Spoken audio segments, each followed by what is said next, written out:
If you've ever tried to search through logs or files in Linux and felt like grep was either too basic or too confusing, this is the video where that will get fixed. In this video, I'm going to show you advanced basics of grep in a way that still feels simple and easy to use. And like always, I have included a link to try Linode for free in the video description if you would like to follow along. Now let's move to the terminal. Before going advanced, we're going to anchor the simplest version. We're going to grep for error syslog. This searches for the word error inside of the file that you're looking at, in this case syslog, and it returns every line that contains that word error inside of it. So what is happening?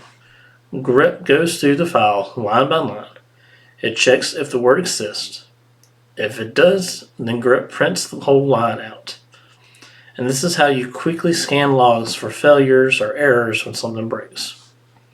Now you can also ignore case by using grep -i and then the word you're looking for and then the file's name, and the -i flag tells grep to ignore uppercase versus lowercase.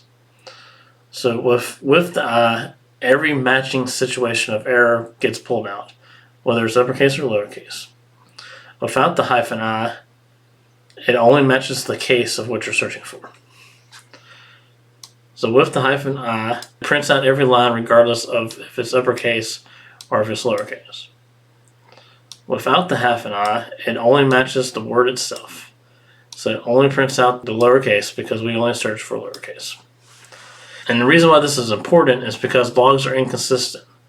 Some systems will use uppercase while some use lowercase, and this will save you from missing results. Now you can also get it to show line numbers, and you do that by using the -n command. And so now the -n flag shows the line number where the match occurred. So here's the line number, and here's the match to the grep command. So grep adds the line number before each result. That way you can jump directly to the problem line in an editor like Nano or Vim. You can also search multiple files by using the grep command, the word you're looking for, an asterisk, and then the file extension type. And this will search for the word error in multiple files, and it will tell you which file it found it at the front of the line. So instead of opening 10 different log files, and you can search them all at once. You can also recursively search everything. And you do that with the grep -r command, the word you're looking for, and then the file path to where you're searching. And this will echo out the line that had the result you were searching for on it. And in front of the line, you're going to have the path to the file it found it at, as well as the file name itself. That's because the -r flag means recursive, so it searches inside of directories.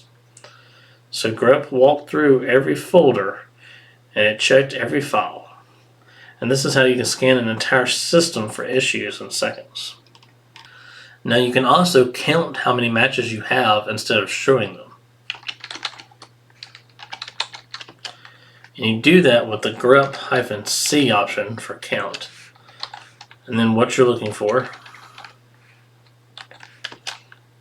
And then the log you're looking in. And it will give you a number. So the -c flag counts how many matches exist. And instead of printing out the lines, it simply returns the number of matches you had. So you can quickly check how many failures happened without reading the entire file.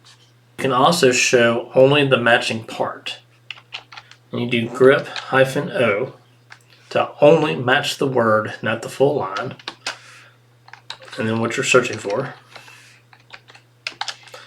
and then the file you're looking in, and so it only echoes out the word, not the full line, and grep extracts just that exact match.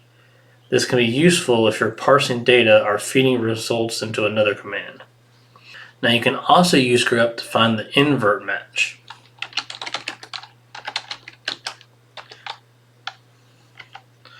You can pass the -v option to exclude lines that contain the word you're searching for. and then where you're searching at. So this time it removes anything matching error and then echoes out the rest of the file. This can help filter out noise so you can focus only on normal behavior if you need to. You can also match exact words. grep-w tells us to match whole words only.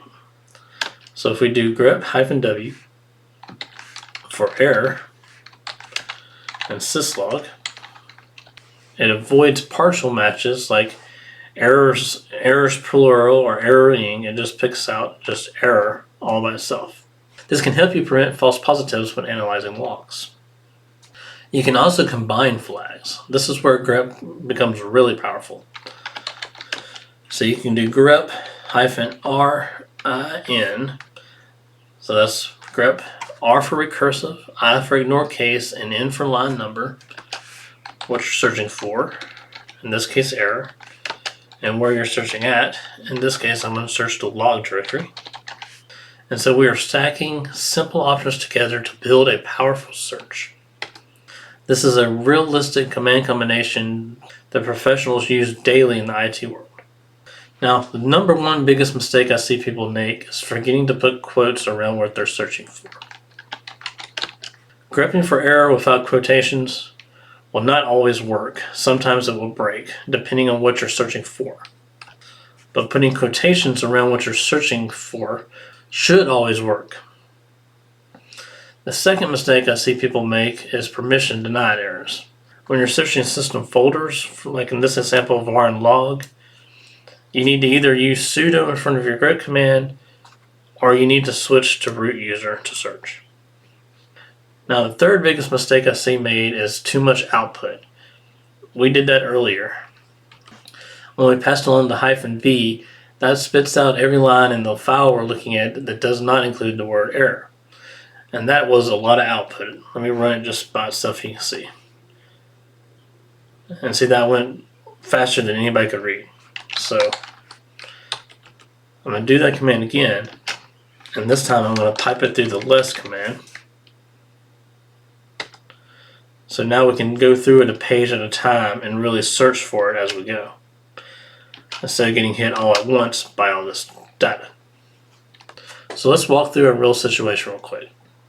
We have a user that reports that they cannot log into a server, and you suspect it's an authentication issue. So you could do sudo grep -i to ignore case. We're going to look for failed, and we're going to tell it where to look.